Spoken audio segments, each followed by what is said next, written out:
ঢাকা বিশ্ববিদ্যালয় এবং জাহাঙ্গীরনগর বিশ্ববিদ্যালয়ে গণপিটুনিতে দুইজনকে হত্যার ঘটনায় সামাজিক যোগাযোগ মাধ্যমে তীব্র সমালোচনা এবং প্রতিবাদের ঝড় উঠেছে। এবার বিষয়টি নিয়ে মুখ খুলেছেন ডাক, টেলিযোগাযোগ ও তথ্যপ্রযুক্তি মন্ত্রণালয় এবং তথ্য সম্প্রচার মন্ত্রণালয়ের উপদেষ্টা মোহাম্মদ নাহিদ ইসলাম।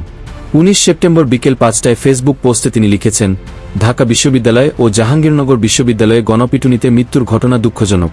অতি দ্রুত বিশ্ববিদ্যালয় প্রশাসনের তদন্ত সাপেক্ষে আইনি ব্যবস্থা নিতে হবে।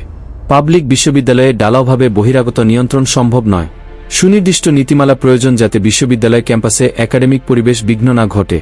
একই সঙ্গে রাজনৈতিক ও সাংস্কৃতিক পরিসর যাতে উন্মুক্ত থাকে এবং জনগণের সঙ্গে বিশ্ববিদ্যালয়ের মিথস্ক্রিয়ারও সুযোগ থাকে। বহিরাগত জনগণের থেকে ঢাবি ক্যাম্পাসে ট্রাফিক নিয়ন্ত্রণ অতি জরুরি। দ্বিতীয়ত, বিশ্ববিদ্যালয় থেকে সুনির্দিষ্ট অভিযোগসহ এই অভ্যুত্থান ও বিগত বছরগুলোতে যারা ছাত্রছাত্রীদের নিপীড়ন করেছে তাদের বিরুদ্ধে প্রশাসনের পক্ষ থেকে অতি দ্রুত মামলা করতে হবে। ফ্যাক্ট ফাইন্ডিং কমিশন করে সকল শিক্ষা প্রতিষ্ঠানে প্রশাসনের উদ্যোগে নির্যাতনকারীদের তালিকা প্রণয়ন করতে হবে এবং প্রশাসনিক ব্যবস্থা গ্রহণ করতে হবে। তিনি আরও বলেন, নির্যাতনকারী ও সন্ত্রাসীদের বিরুদ্ধে অতি দ্রুত আইনি ও প্রশাসনিক ব্যবস্থা না নিলে উত্তেজিত জনতাকে নিয়ন্ত্রণ সম্ভব হবে না। তবে শিক্ষার্থীদেরও দায়িত্বশীল ভূমিকা পালন করতে হবে। মব জাস্টিস গ্রহণযোগ্য নয় এবং এটি কোনো সমাধানও আনবে না।